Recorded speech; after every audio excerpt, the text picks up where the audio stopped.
Here's little Robert Kiyosaki. He has two fathers. One of them has a PhD, the other never finished 8th grade. Both earn substantial incomes, yet one always struggles financially, while the other is going to become one of the richest men in Hawaii. One is going to die leaving tens of millions of dollars to his family. The other is going to leave bills to be paid. The problem with financial education is that it isn't taught in schools, so the family decides to teach it. Now the problem with this is that unless your parents are in the top 1%, they are going to teach you how to be poor. Not because they don't love you, they just don't know what they're teaching, and they don't read books like Rich Dad, Poor Dad. My story is very similar. I was taught how to be poor. Then I went to the Air Force Academy and studied economics and took accounting and investing classes. I did complicated regressions on economic data and balanced complex balance sheets. Yet I've received more pragmatic advice by reading a single book from Kiyosaki than I did by taking 4 years of complicated classes. I never had a rich dad, but I have many rich dads now. Klassen, Kiyosaki, Hill, DeMarco, the list goes on. So if you weren't born in the top 1%, let's learn from Kiyosaki, who learned from his rich dad. You have to know these two words, assets and liabilities. Now, forget what you might have learned in your accounting classes. We're going to define them in very simple terms. An asset is anything that puts money in your pocket. A liability is anything that takes money from your pocket. Anything can be an asset or a liability. If you own a house and it eats $1,000 a month, then it's a liability.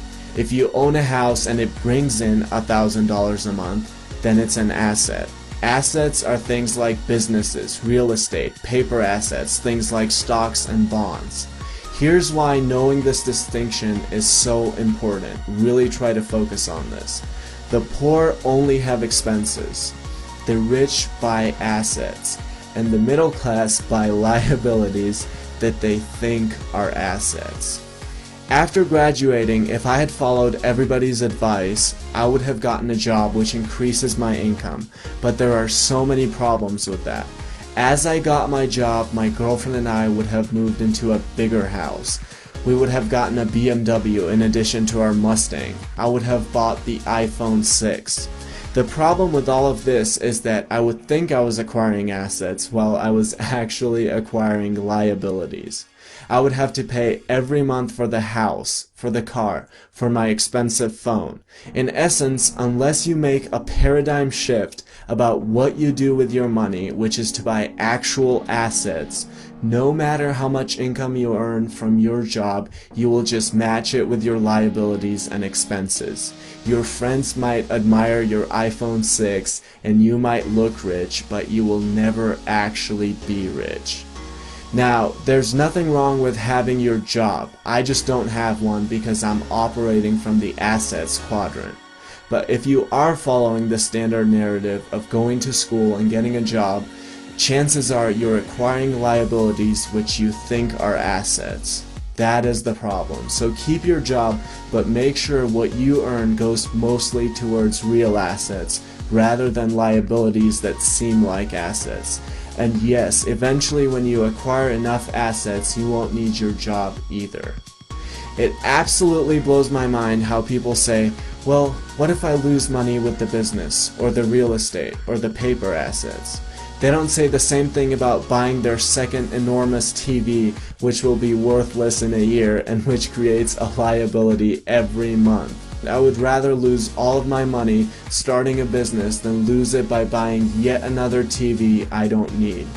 Even if I lost all my money, the lessons learned from starting a business would be infinitely more valuable than watching Dr. Phil. Here's another problem. It's not how much money you make, it's how much money you keep. If I told you I was going to pay you $1 million a month, but then I took away $999,999, you'd have to be an idiot if you said you were making $1 million. My dad told me, become a doctor and you will be rich. Yet a doctor pays a half or even more of what he earns just to the government. You get taxed when you earn, you get taxed when you spend, you get taxed when you save, and guess what? You get taxed when you die. On the other hand, you could operate from the assets quadrant and pay sometimes 0% in taxes. I have doctor friends who are more financially anxious than my absolutely broke friends.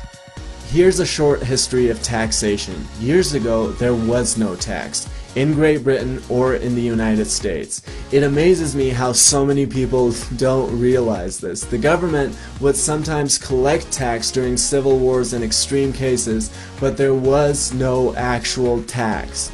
Well, the government realized that the poor and the middle class were idiots. The masses looked up to the idiotic story of Robin Hood and actually admired it. So the government decided it was going to leverage that. It said, hey guys, let's put a tax on the rich so you idiots can get more money from them.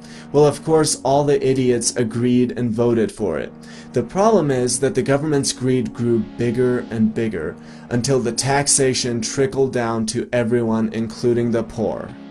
But the rich didn't care. They were too smart for little Robin Hood. They easily found ways to avoid being robbed of their hard-earned money. So it actually hurt the idiots in the end, the poor and the middle class. That is why Warren Buffett pays lower tax rate than his secretary. I was born in 1992 in the Republic of Georgia, right after the breakup of the Soviet Union. If you think I worked my ass off in poverty for 2 decades, so one day I could come to another communist state, you must be out of your mind. You must be out of your mind if you think I'm going to share over half of what I earned with blood and sweat with people who want to sit on their ass and watch TV all day and collect the benefits the government hands out to them so they can get re-elected. The rich are too smart for this. Yes, I'm going to buy my BMW.